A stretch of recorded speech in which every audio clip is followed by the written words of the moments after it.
Now, lobbying is a standard, tested, old tradition within the American system. And the whole idea of lobbying is that you want your side of the story to be heard.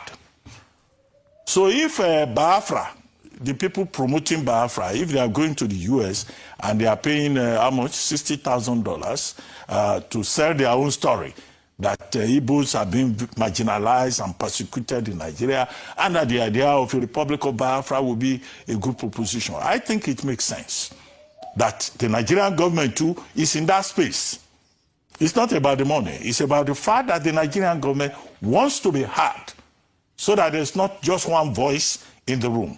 The other matter is Nigeria being designated a country of particular concern on October 30, 2025 by President Trump. So it's a very good diplomatic move to say we want to have our own people in the room. There is a group called Aste Legal also, in Kaduna, that we're told is representing the Nigerian government through the auspices of the National Security Advisor.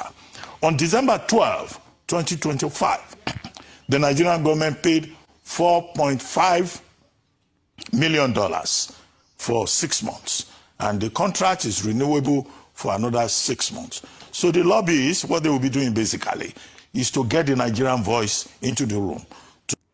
Anytime you listen to this Ruben Abati of Arise TV, you wonder if the guy is actually educated like he claimed he went to school. He talked like somebody whose school did not go through. He talked as if he reasoned from beneath, as if his head is turned upside down.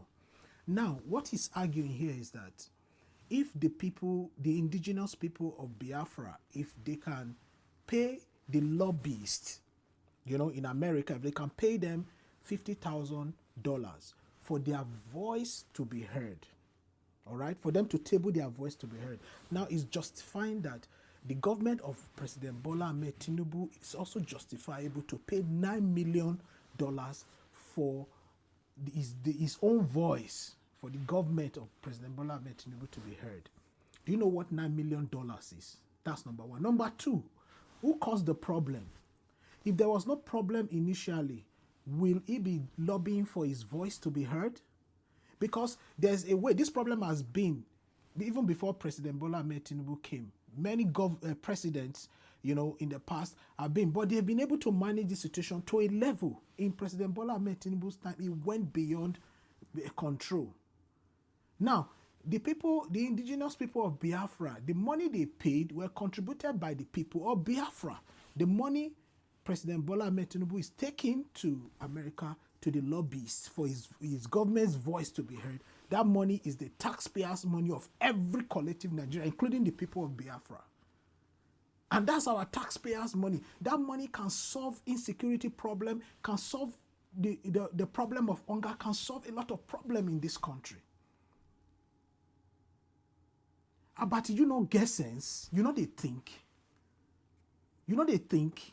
You just talk. Maybe because you are looking for favor from this government or whatever. You just talk. Or maybe because of you are a Yoruba man, you want to be, you are a tribal bigot. That's what I can see here. This money is taxpayers' money, for crying out loud. This money can solve a lot of issues in Nigeria. What we are crying out here is misappropriation of funds. They think, what kind of school did you go to? So we are saying here that our money should not be used, in a way that the money will be misused. We want our money to be used appropriately.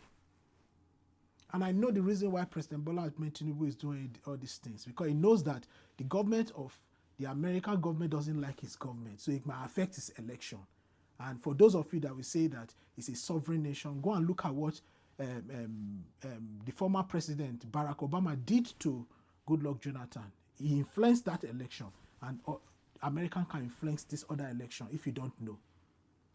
All right, guys, I just say let me share it here with you guys. But you need to get sense. Share this video, like it, repost it, and follow me for more updates. And I will see you guys in my next video. Peace and love.